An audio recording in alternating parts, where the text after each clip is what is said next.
साहिल ने साक्षी का कत्ल अचानक या गुस्से में नहीं किया था, बल्कि उसने 24 घंटे पहले ही यह तय कर लिया था कि वो साक्षी को मार डालेगा। इतना ही नहीं, उसने वो जगह भी पहले से चुन रखी थी जहां पर साक्षी को मारना था। दरअसल साहिल को शक था कि साक्षी का पुराना बॉयफ्रेंड उसकी जिंदगी में फिर से लौट आया है और बस इसी शक ने उसे वहशी बना दिया।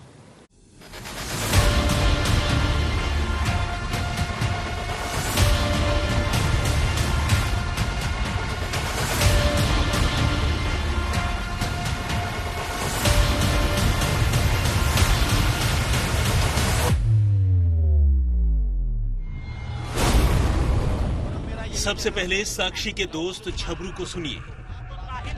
साक्षी ने यही बोला, मैं 20 बार बता चुका हूँ कि मेरे को एक लड़का टॉर्चर कर रहा है, भाई थोड़ी मेरी मदद करो। तो मैं तो उसकी मदद ही करने गया था। हाँ। उस लड़के को समझाने ही गया था। कहाँ मिला था साहिल आपको? यहीं पर ही जहाँ पे मर्डर हुआ है। जहाँ पे मर्डर पहले भी वहीं मिला था। अच्छा, वहीं पर उसी ने बुलाया था।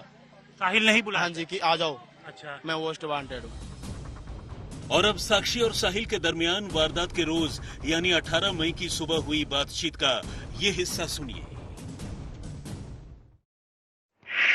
बदमाश है क्या तू? कहाँ चली गई थी? रिश्ते में बदमाश गिरी।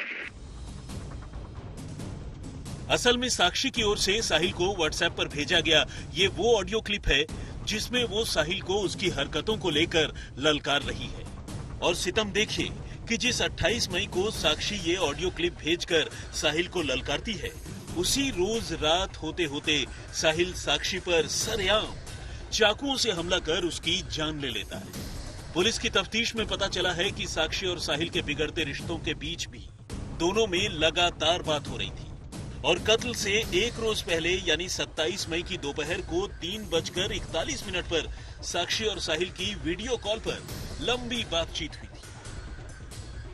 लेकिन झबरू साक्षी और साहिल की बातचीत से जो एक और बात साफ होती है वो ये कि साहिल ने वारदात से एक रोज पहले ही यानी 27 मई को तभी साक्षी का कत्ल करने का फैसला कर लिया था जब झबरू ने उसे साक्षी से दूर रहने को लेकर धमकाया था, क्योंकि अब साहिल ने पुलिस की पूछताछ में ये कहा है कि इससे पहले कि साक्षी को लेकर झबरू उसे मारता, उसने साक्षी की ही जान ली।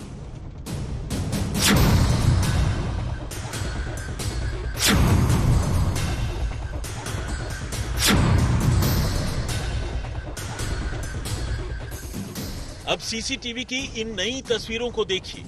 ये तस्वीरें ठीक उसी जगह, उसी गली और उसी मौके की हैं जहां 28 मई की रात को साहिल ने 15 साल की नीतू की सरेआम चाकुओं से गोदकर और पत्थरों से कुचलकर हत्या कर दी। लेकिन इतने भयानक कत्ल को अंजाम देने से पहले साहिल के दिमाग में क्या चल रहा था, इन तस्वीरों को देखकर उसका अंदाजा लगाया जा सकता है। सीसीटीवी कैमरे के फ्रेम में कोने पर नजर आते इस इलेक्ट्रॉनिक क्लॉक पर गौर कीजिए। ये 28 मई की रात ठीक 8:44 और 10 सेकंड की तस्वीरें हैं। गली में लोग सामान्य तरीके से आते जाते हुए दिखाई दे रहे हैं और इन्हीं लोगों के बीच नीली टी शर्ट में साहिल भी नजर आता है। वो गली में खड़े होकर अपने बालों पर हाथ फेरता हुआ अपने एक दोस्त आकाश से इत्मीनान से बात करता हुआ दिखाई देता है। दोनों कुछ देर खड़े होकर बातचीत करते हैं और फिर साहिल एक तरफ निकल जाता है और वो लड़का दूसरी तरफ। लेकिन इन तस्वीरों में साहिल के व्यवहार में कुछ भी असामान्य नजर नहीं आता, यानी उसे देखकर ये लगता ही नहीं कि वो किसी बात को लेकर बेहद गुस्से में है और अब से बमुश्किल 2 मिनट बाद ही किसी की जान लेने वाला है। लेकिन 2 मिनट गुजरते गुजरते साहिल जो कुछ करता है वो सिर्फ दिल्ली ही नहीं बल्कि पूरे देश को दहला जाता है। सीसीटीवी कैमरे की इलेक्ट्रॉनिक क्लॉक जैसे ही रात के 8:46 और 30 सेकंड का वक्त दिखाती है, साहिल साक्षी पर टूट पड़ता है और कुछ इतने वहशियाना तरीके से उसे चाकू मारता है कि आसपास से गुजरते हुए लोगों के रोंगटे खड़े हो जाते हैं। इसे आप लोगों की बुजदिली कहें या फिर कुछ और, कोई भी साक्षी के खून के प्यासे साहिल को रोकने की कोशिश नहीं करता और साहिल कई मिनट तक साक्षी को सरेआम सबकी आंखों के सामने चाकुओं से गोदता रहता है और इसके बाद भी जब उसका मन नहीं भरता तो फिर वो एक भारी पत्थर से कुचलकर उसकी जान ले लेता है। एक लड़का जो बमुश्किल 2 मिनट पहले तक उसी जगह पर सामान्य तरीके से घूम रहा हो, वो अचानक इतनी भयानक और अजीब तरीके से किसी हत्या की वारदात को अंजाम दे सकता है, ये सोचना भी अजीब लगता है। लेकिन साहिल ने कुछ ऐसा ही किया है। यानी साहिल के हाथों साक्षी का ये कत्ल अचानक हुए किसी वारदात या गुस्से की तरफ इशारा नहीं करता, बल्कि एक कोल्ड ब्लडेड मर्डर यानी इत्मीनान से किया गया कत्ल लगता है। वैसे भी अपनी गिरफ्तारी के बाद साहिल ने पुलिस की पूछताछ में साक्षी के कत्ल को लेकर जो बातें कही हैं, वो उसकी खतरनाक मानसिकता का सबूत है। साहिल ने पुलिस की पूछताछ में साक्षी के कत्ल को लेकर किसी भी तरह का अफसोस नहीं होने की बात कही है। सूत्रों की माने तो पुलिस के सामने साहिल ने न सिर्फ अपना गुनाह कबूल लिया, बल्कि उसने ये भी कहा कि उसे किसी तरीके का कोई अफसोस नहीं। यानी ये साफ करता है कि साहिल ने साक्षी की हत्या अचानक नहीं की, बल्कि सोच समझकर प्लानिंग के बाद कत्ल की इस वारदात को साहिल ने अंजाम दिया। चाकू का इंतजाम किया, उस जगह को तलाशा जहां से साक्षी गुजरती थी, और फिर मौका मिलते ही ताबड़तोड़ उस पर चाकुओं से वार किया। दिल नहीं भरा तो पत्थर से भी मारा, और उसके बाद जब उसे यकीन हो गया कि साक्षी ने दम तोड़ दिया है, तब वो मौके से चला गया। अब आइए साहिल के सोशल मीडिया प्रोफाइल पर एक निगाह डाल लेते हैं। साहिल ने जाने अनजाने में ही अपने सोशल मीडिया अकाउंट के जरिए बहुत पहले ही अपनी ज़हनियत का पता दे दिया था। एक रील में वो कहता दिखाई देता है, दुनिया शांति तो जीण नहीं देती मेरे भाई, आतंक ठाना जरूरी है। इसी तरह सोशल मीडिया में वो खुद को कभी दारू लवर बताता है, कभी डेरे का बदमाश, कभी मोस्ट वांटेड और कभी कुछ और तो और इंस्टाग्राम में उसकी हुक्का पीते हुए स्टाइल मारने की बेहिसाब तस्वीरें हैं। एक जगह उसने खुद को डार्क लाइफ का लवर भी बताया, लेकिन सोशल मीडिया में उसकी ये रील्स और तस्वीरें उसकी मस्ती नहीं बल्कि जिंदगी की हकीकत है, ये बात अब पता चली। साहिल की करतूत सामने आने के बाद अब ये साफ हो चुका है कि वो अपने मन मुताबिक चीजें नहीं होने पर कितना हिंसक हो सकता है। साहिल बेहद खूंखार प्रवृत्ति का था, और ये बात उसके सोशल मीडिया अकाउंट से साफ पता चल रही है। उसने सोशल मीडिया पर तमाम पोस्ट की है। उनमें से एक पोस्ट थी, ये दुनिया हमें जीने नहीं देगी भाइयों, आतंक मचाना जरूरी है। इस तरह की तमाम पोस्ट उसने सोशल मीडिया पर की है, जिससे उसकी मनोदशा का पता चल रहा है। वो रील्स बनाता था, हुक्का पीते हुए रील्स बनाता था, साथ साथ वो शराब प्रेमी भी था। ऐसे में अब पुलिस उसकी सोशल मीडिया प्रोफाइल खंगाल रही है। 2 दिन के पुलिस रिमांड में पुलिस की कोशिश है कि तमाम सबूत इकट्ठे किए जाएं। पुलिस ने फिलहाल साहिल को दिल्ली से दूर यूपी के बुलंदशहर से गिरफ्तार तो कर लिया है, लेकिन फिर सवाल उठता है कि आखिर साहिल की 15 साल की साक्षी से ऐसी क्या दुश्मनी थी कि उसने साक्षी की यूं वहशियाना तरीके से जान ले ली। तो इसके पीछे की कहानी को जानना भी उतना ही जरूरी है।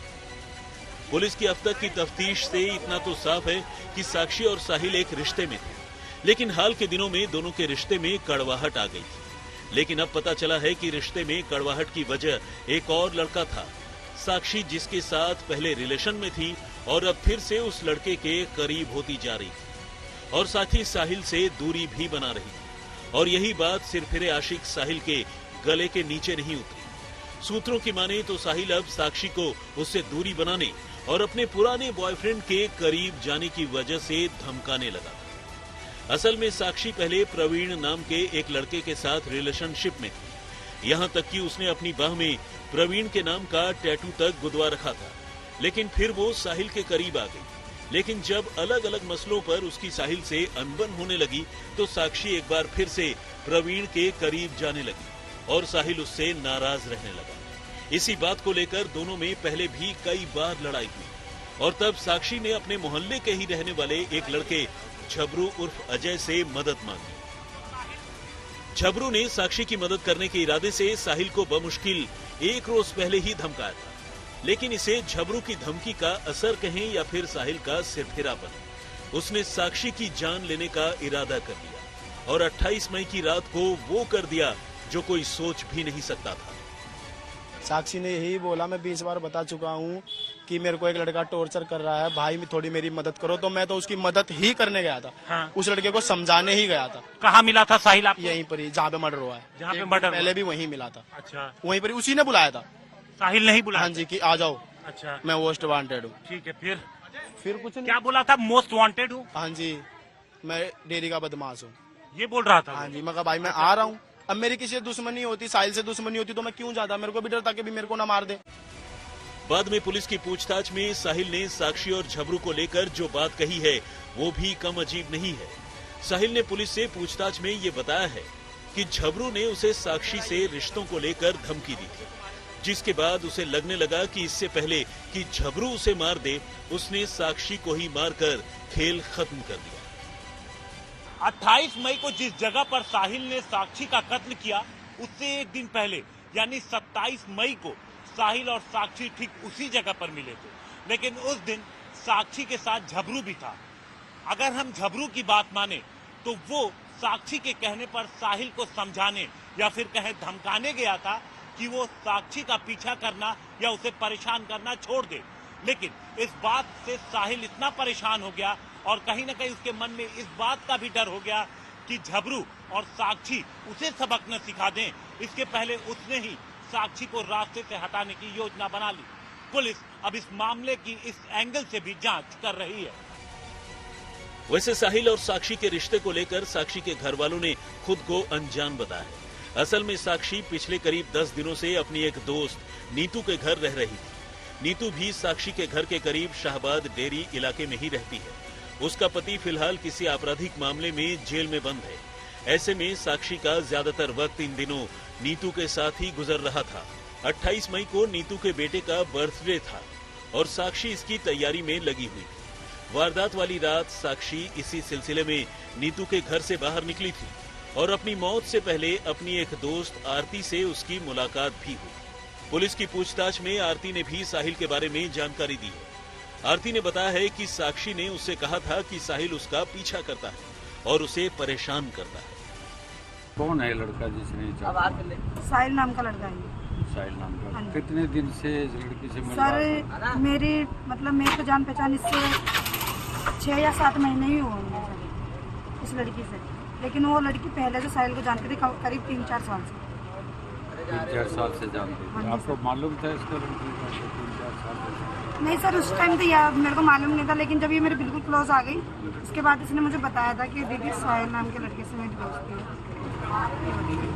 तो अगर दोस्ती थी तो इसने फिर चाकू? सर इनकी लड़ाई चल रही थी काफी टाइम से। किस बात? बात ना कर रही थी,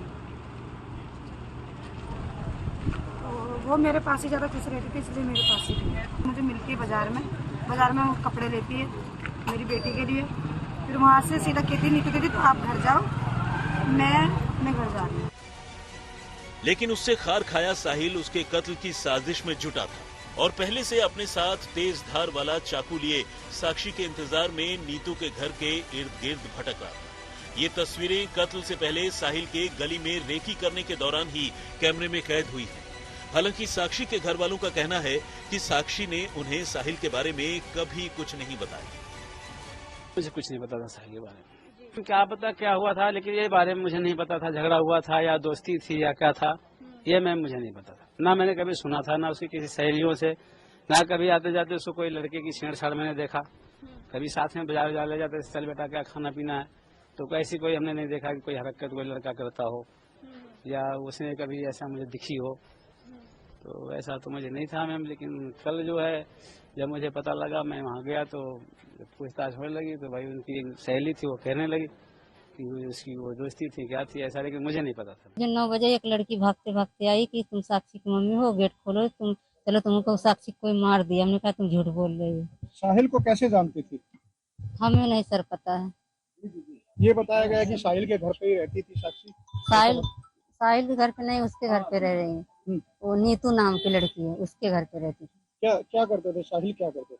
हमें नहीं पता सर, ये साहिल के बारे में हम अभी आज सुनी हूँ, पहले कभी जानते थे साहिल को? हम नहीं जानते। घर आए आपके? नहीं, हम नहीं सुने।